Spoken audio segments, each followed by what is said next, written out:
ang nangyaring mala-mafia di umano sa loob ng PhilHealth, kung saan tila idinadawit na rin ang pangalan ng senador na si Risa Hontiveros na isa di umano sa mga nagwaldas ng pera ng naturang ahensya. Magandang araw sa inyong lahat. Ako si It's News King at ako ay inyong tagapagbalita para sa araw na ito. Ako ay naglalayong maghatid sa inyo ng mga panibagong balita mula sa Pilipinas at mula sa buong mundo. Tunghayan natin ang mga pangyayari na nagaganap sa kasalukuyan.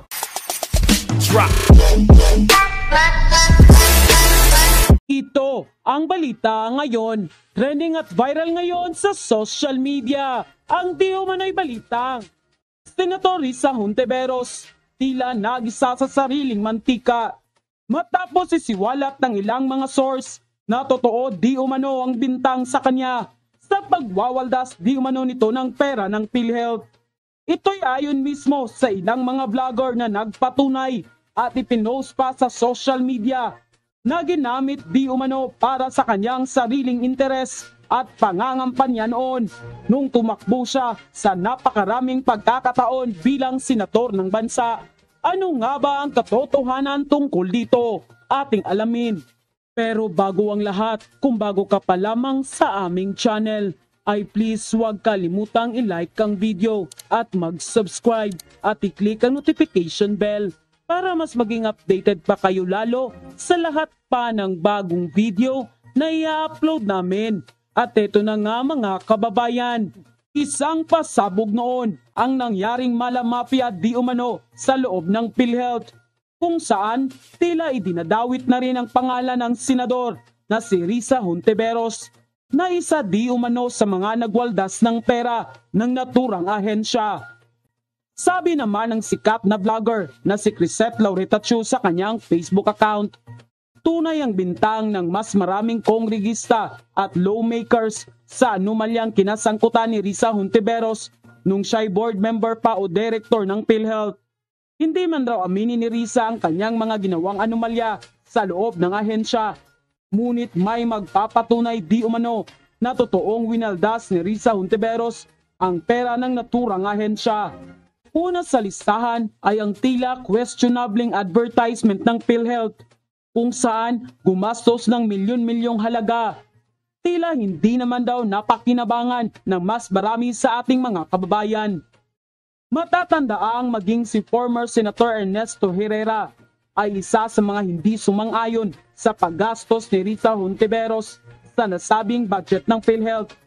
At noong 2015 ay inilabas mismo ni Ernesto sa isang artikulo na ginamit lamang pang front ni Risa ang pagkakaroon ng advertisement sa PhilHealth para magkaroon ng pagbubulsa ng pera ng kaban ng bayan. Dito na nga isiniwalat mismo ng kilalang sikat na vlogger na si Crisette Lauretachu na totoo di umano ang bintang kay Risa Hontiveros at patungkol sa nangyayaring anomalya sa loob ng nasabing ahensya, kung saan kasabwat di umano sa nawawalang bilyon-bilyong pisong halaga. Narito ang naging post ng sikat na vlogger na si Crisette Lauretachu. Maniningil ang kasaysayan, di ba Senator Risa Hontiveros? PhilHealth does not need to put out TV ads starring its PhilHealth chairman. But when Risa Hontiveros was going to run for senator, her ads was always running on TV across multiple channels. Back then, the cost to run the ad was about 440,000. No tax yet, just basic cost per 30 seconds. Per 30 seconds, how many times did the PhilHealth ad came out? Former Senator Ernesto Herrera once warned that the Public Health Fund was losing money for advertising during Risa's imminent run for Senate in 2016, as PhilHealth was spending for her information campaign. Kailangan nga naman, Risa ran and lost in 2013. I think she also lost in 2010. She badly needed the PhilHealth platform. One of many ways the previous administration legalized its spending for election using our own money. Many years ago, Loren Regarda would also have PhilHealth ads. As if kailangan ni PhilHealth mag-ad at kailangan si Risa Hontiveros pa talaga during the time she was running for Senate. Kaya pala ang hilig niyong magparatang na propagandist si Duterte Kasi kayo mismo, government funds ginagamit nyo. So ano ulit? Walang kinalaman si Risa Hontiveros sa pang-aabuso sa funds ng PhilHealth? Anong tawag sa garapalang paggamit ng PhilHealth to help boost awareness about Risa? Tapos ngayon, after nakinabang sa PhilHealth, nagnamaang-maangan that she does not know about plunder that happened there. Okay Risa, how did you allow this to happen? I hope the Commission on Audit breaks down the actual expenditure because this aired for many months. Pero Risa, kung si Duque gumamit ng PhilHealth ads for propaganda, your hypocrite mouth will round off for sure, pretending to be some social justice warrior concerned about spending.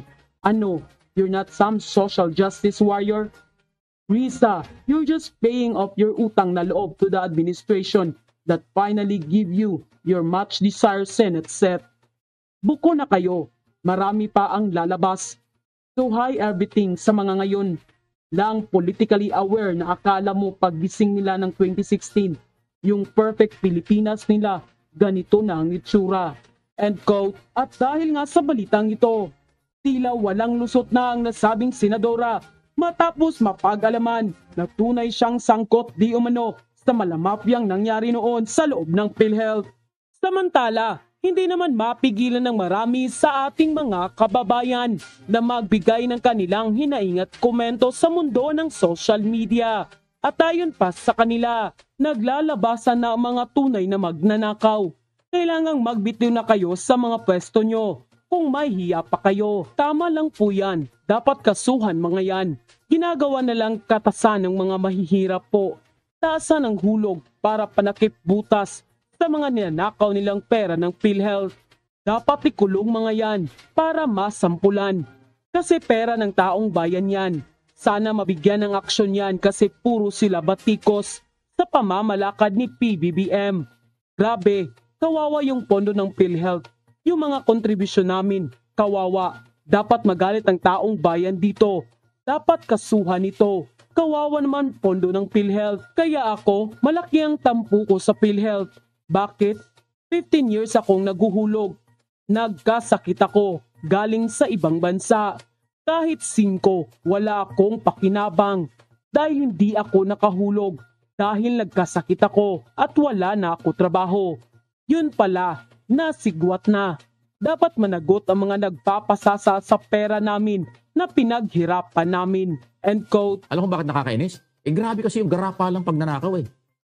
Parang hindi mo masikmura bilang Pilipino, bilang tao, at tayo po ang may-ari ng pera ng PhilHealth, na ganyan-ganyan lang kung nakawin nila. Tama yung mga ginamit na words, lingwahe ni Commissioner Belica na talagang sobrang magnanakaw. Garapa lang pag nanakaw. Talagang nakakahiya. Isipin mo yun. Ang daming mga Pilipinong hirap na hirap, walang pera.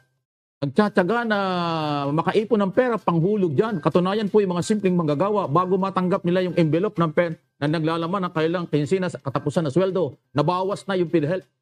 Una pang nakinabang yung PhilHealth doon sa pinagtrabahuan ng manggagawa. Dahil automatic kinukuha ng mga employer, binabawas na po yung pambayad sa PhilHealth bago po ibigay yung sweldo doon sa nagtrabaho. Pagkatapos ganitong maririnig mo na nakaw dito, nakaw doon, at hindi ho barya lang ang ninanakaw, daan-daang milyon, bilyon-bilyon. Kaya talagang wala nga lang tayong parusang bitay. Kung kasalanan po ang sabihin, bitayin kayo, di bali magkasala. Talagang sagad na po ang kalukuhan ng mga taga-PhilHealth. At ito po ay nangyari, hindi po ngayon lang ang gobyernong ito. Nung nakaraang administrasyon pa ho, pumutok na ito. Actually, panahon pa ng Ramos administration, ERAP, Arroyo administration, at Aquino administration, nagsimula na po yung racket na yan. Ngayon lang po nabulgar dahil talaga hong pinaimbestigahan at marami nagsalita. Abay, nakakalula, kaya kahapon tinigil ko na yung pakikinig. Abay, nakakayamot na. Pasintabi na po sa inyo. Nakakayamot na dahil nakakalulang daan-daang milyon, bilyon ang ninanakaw ng ganong kasimple. At matindi po ang sabuatan. Tulad ng sinabi ko noong mga nakarang araw, malaki na po ang posibilidad na yung mga ospital kasama sa racket, mapyang ito. At mga doktor, pwede rin. Kasi kung sila ang nasusunod kung ano yung, halimbawa, nagpagamot ka, hindi naman dapat kang operahan. Abay, uoperahan ka. Ang purpose pala naman para malaki ang mga singil ng doktor at ng ospital sa PhilHealth. At yun naman PhilHealth, walang ginawa, parang wala mo lang investigation. Lagi lang nakatiwangwang yung kailang mga opisina at naghihintay ng billing. Walang investigasyon kung tama ba o mali yung billing. Basta dumating ang billing, approve without thinking. Mga, naku talaga naman, ganon silang kaluag dyan sa PhilHealth. Wala silang malasakit sa pera ng taong bayan.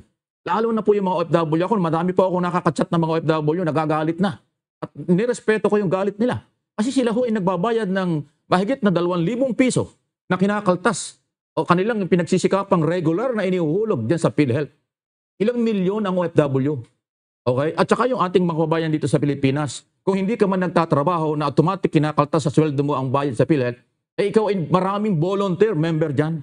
Pumipila doon sa lahat ng opisina ng PhilHealth para magbayad ng quarterly or monthly. Dahil pag hindi ka kasi nakabayad, at pag nagkaroon ka ng problema, hindi ka naman tatanggapin ng PhilHealth, hindi ka tutulungan ng PhilHealth. Pag hindi ka member o hindi ka voluntary member or na-late ang payment mo. Pagkatapos lumalabas nga ako sa investigasyon, nakabukas ang kanilang mga palad, ang kanilang mga kamay. Araw-araw naghihintay ng billing. Wala nang investigasyon kung tama yung billing. Wala nang investigasyon kung bakit ganun kalaki ang sinisilang ospital. Approve ng approve, release ng release. Kasi nga, mafia, syndicated ang nangyayari na. Ang mga maaring may doktor, marami mga merong accreditation ng mga ospital sa PhilHealth ang posibleng kasali sa racket na ito.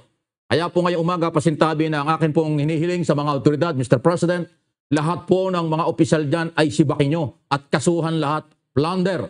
Hindi po pwedeng administrative lang. Dapat po lahat plunder para makulong sila. Under plunder law. Kulong. Non-bailable offense po yan.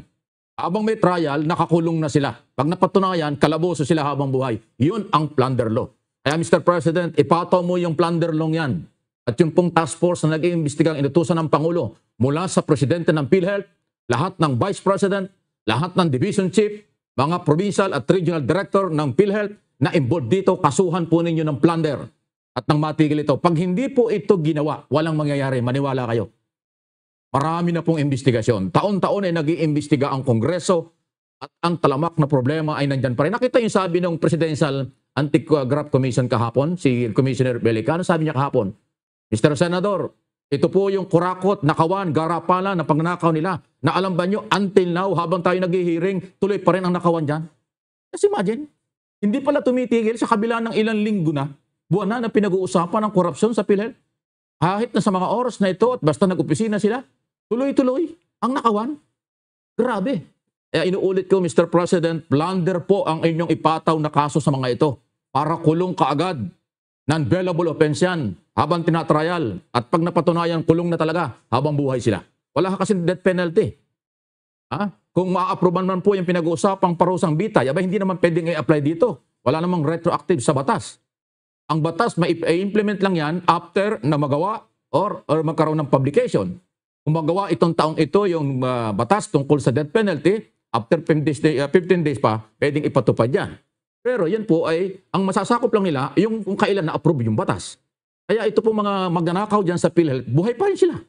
Kasi wala pa tayong death penalty o parusang bitay. Kaya nga, ang pinakamataas na i-recommenda natin at dapat lang plunder, kulong, habang buhay.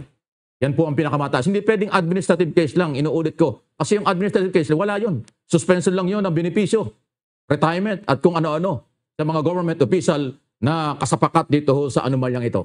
Kaya ko po ito tinatalakay araw-araw kasi nga po ito po'y pera ng bayan. Tayo pong lahat ang pinagnakawan ito. Hindi po ito pera lang na galing sa buwis. Pera ito galing sa pinaghirapan ng lahat ng member na nagbabayad ka ng 200 pesos monthly. 2,000 plus ang binabayaran ng mga OFW. Mabuti nga't naharang yung unang noong nakaraang panukala nila na ginagawa nilang mandatory 3% per month na sweldo ng OFW ay ibayad sa PhilHealth. Di ba yun ang gusto nila? So nagwala ang PhilHealth, pati ako kumontra ko dyan. Nagwala yung OFW, pati ako kumontra dahil alam ko mali. O yan, pinatigil. Maraming salamat sa inyong pagtutok sa ating balita ngayong araw. Huwag po ninyong kalimutang mag-subscribe ang aming channel at i-click ang notification bell upang ma-update sa mga susunod na balita. Ito po si HQ News King, magbabalita para sa inyo hanggang sa ating susunod na pagkikita. Drop.